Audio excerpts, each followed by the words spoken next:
Knock knock. Oh man, this show absolutely changed the business. For many years, this was known as the biggest pipe bomb in the wrestling industry. Until now. I'm funny and I'm money. First of all, damn right he is. And second of all, ladies and gentlemen, CM Punk needs to back off because we have the new biggest pipe bomb of the 21st century. Oh, the great one, but he didn't break a fourth wall. Brock Lesnar making a knock-knock joke wasn't breaking the fourth wall.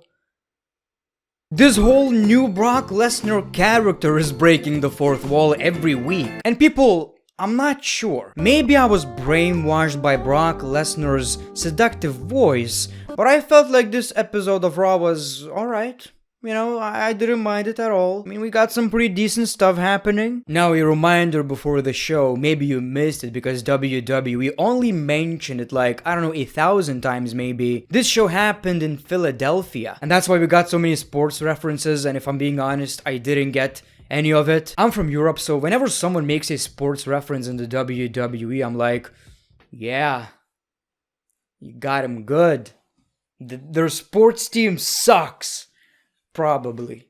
It probably sucks. Now the show kicked off by showering us with that Brock Lesnar drip. And the Hurt Business being happy that Bobby Lashley is going to be in a WWE Championship match. Well, one Bobby, tons of women. Not one Bobby and tons of friends. Bobby doesn't need friends, Bobby has them women. So he basically said that the Hurt Business is no more. For the second time. Then again, Shelton Benjamin is in that main event scene, so, you know, it was probably Shelton who made that decision. Paul Heyman introduces Sexy Farmer. Philadelphia. Just Brock things. Bobby Lashley interrupts, and Bobby Lashley actually shows a lot of respect to Brock Lesnar. He praises him and says it's gonna be an honor to beat you at the Royal Rumble and take that WWE Championship. And actually, it's kinda true. Bobby Lashley always wanted to face Brock Lesnar, but it just never happened for whatever reason. Now, I'm happy this match is happening. I'm really excited.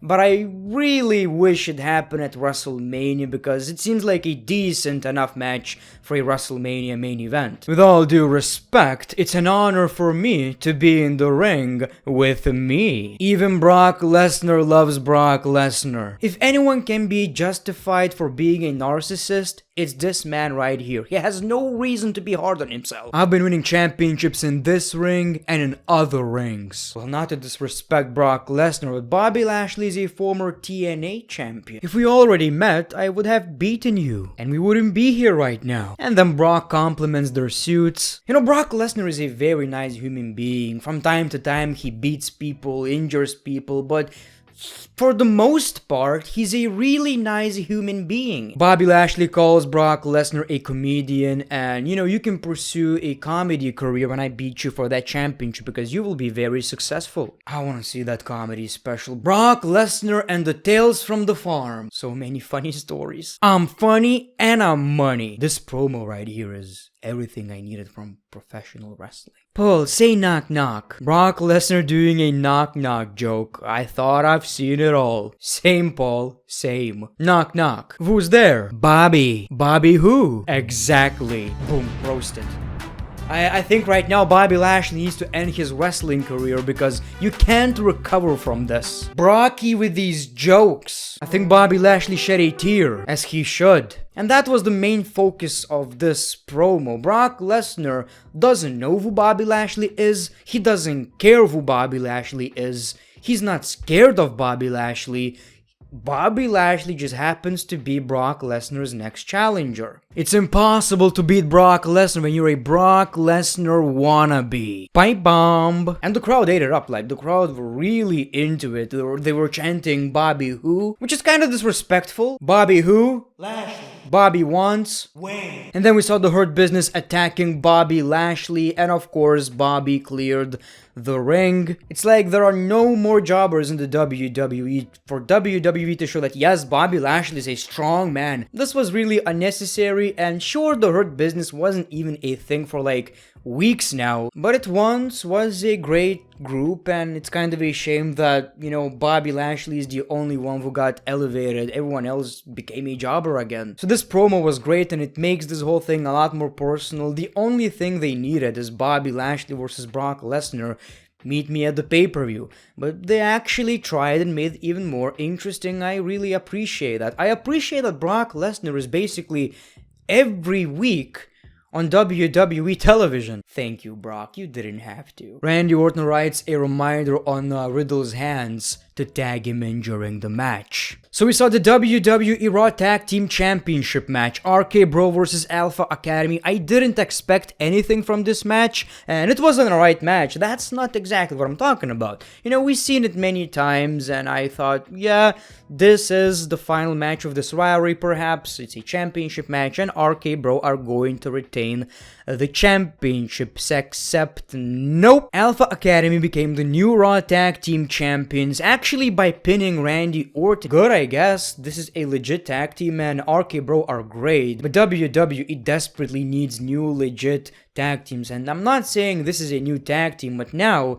they really feel legit because I feel like they beat RK Bro like 3 times now. I could be wrong, and I actually don't mind this tag team at all. If anything, this makes this whole RK Bro thing even more interesting. Now we're gonna see funny segments and matches of RK Bro trying to recapture the Raw Tag Team Championships, which is pretty awesome. We saw a 6-man tag team match. Yes, because Raw. It was Damian Priest and the Street Profits versus Dolph Ziggler, Robert Roode, and Apollo Crews, in which the heel team won when Dolph Ziggler hit the zigzag to Angelo Dawkins. I don't know what this did to anyone or anything, including the fans, but the only thing that I can think of is perhaps Angelo Dawkins is going to be treated as the weak link, leading to Montez Ford finally turning on Angelo Dawkins by turning heel.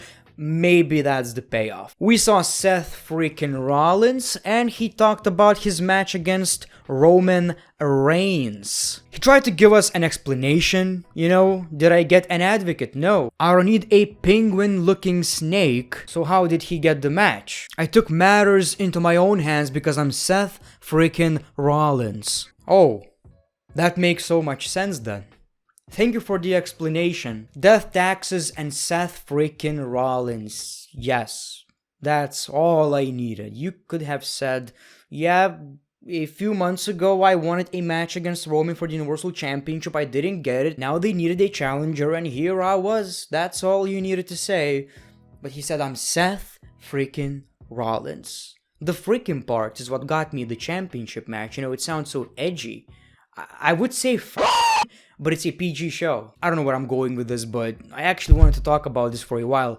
The whole Seth freaking Rollins thing it's really cringy to me, if I'm being honest. Who says frick? Then we saw Big E. He enters the Royal Rumble match, and he says he's going to be the WWE Champion at WrestleMania. Again, he challenges Seth Rollins to a match. At first, Seth didn't want to do it, but then he accepted the challenge. So we saw the match, which was fine, you know. Like I've said, this episode of Monday Night Raw was pretty decent. I didn't mind it one bit. But what really sucks is that Seth Rollins won the match, and that's not the part that really sucks.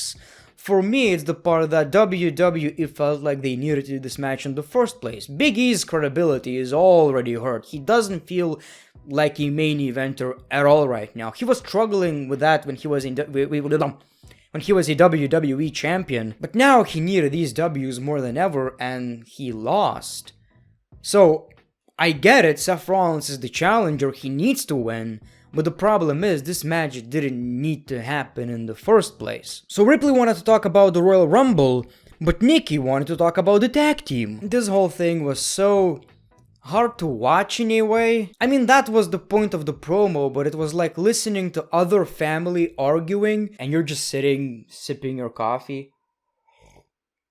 Should I leave? So Ripley doesn't want to be in a tag team anymore. She still wants to be friends, and Nikki was pretty harsh. She was accusing Ripley of thinking that she's better than Nikki. Then she was kind of passive-aggressive saying that she's better. But in the end, she said, okay, can we still be friends? And Ripley said, of course. They hugged, and of course, Nikki turned heel. Nikki almost supervillain?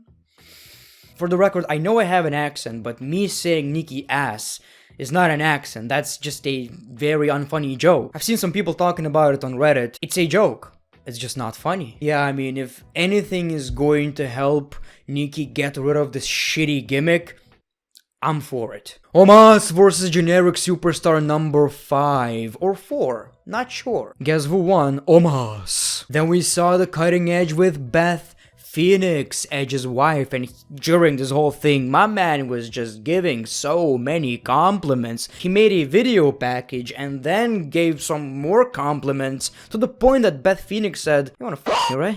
you wanna get me into the bed?" Well, a PG version of that. Every time we see these two on television, in interviews, it ends with, "We're gonna bank tonight," which is fair. So we saw Miz and Maurice, and during this whole thing, Edge was still hyping up Beth Phoenix, which is actually pretty sweet. He made it seem like Beth Phoenix not only could beat Maurice, but also The Miz and Edge himself. Maurice, tell him in French how you're going to beat Beth Phoenix. So he keeps going, and Maurice just left. Love? Drama? We love to see it. I've said it before, but this whole thing, I don't mind it per se, but it always feels like, yeah, they're just recording some stuff for Total Divas or Miss and Mrs. or whatever they're doing. So what's the conclusion? Well, they banged. We saw AJ Styles versus Austin Theory. And of course, Austin Theory is dedicating this match to Vince McMahon, his best bud. AJ Styles was going for the phenomenal forearm, but we saw a random member from Love Island. He attacks AJ Styles. Theory takes a selfie. AJ Styles gets up. We see a brawl, and yeah, at least AJ Styles is a babyface again. That's good, and you know, for the most part, I don't really mind this rivalry. Obviously, they're trying to get new viewers for NXT, and this dude has the look. I mean, he's hot as hell, and that's what WWE probably want. And then we saw a triple threat match to determine the Raw Women's Championship #1 contender at the Royal Rumble. Before that, we saw Alexa Bliss in therapy. The therapist shows some clips of Charlotte Flair breaking the doll, and Alexa goes crazy. She breaks a lot of things because she's crazy. You get it? That's her gimmick. She's crazy. She's nuts. I don't miss this gimmick at all. Now, if I'm being honest, that was an underwhelming way to close the show. I'm not saying the match was bad, but the finish was rather disappointing. So Becky decides to get involved. Bianca was about to win the match by pinning Liv Morgan, so we see a brawl. In the meantime, Doudrop does a horrible finish. It didn't have any impact, and she wins the match and then dominates Becky or whatever. I don't mind new women getting opportunities, but do I really want to see Becky Lynch versus Doudrop at Royal Rumble? I think the answer is mostly no. And that was your Monday Night Raw. Like I've said, a pretty okay episode. I believe the last 40 minutes of the show were pretty weak, but for the most part, we did get some, cool stuff. It was alright. Let me know your thoughts in the comments below. And who do you got at Royal Rumble? Brock Lesnar or Bobby Lashley? Who's taking that fat, meaty W? Let me know in the comments below. The great one. Peace, love, and hugs. It's been a pleasure.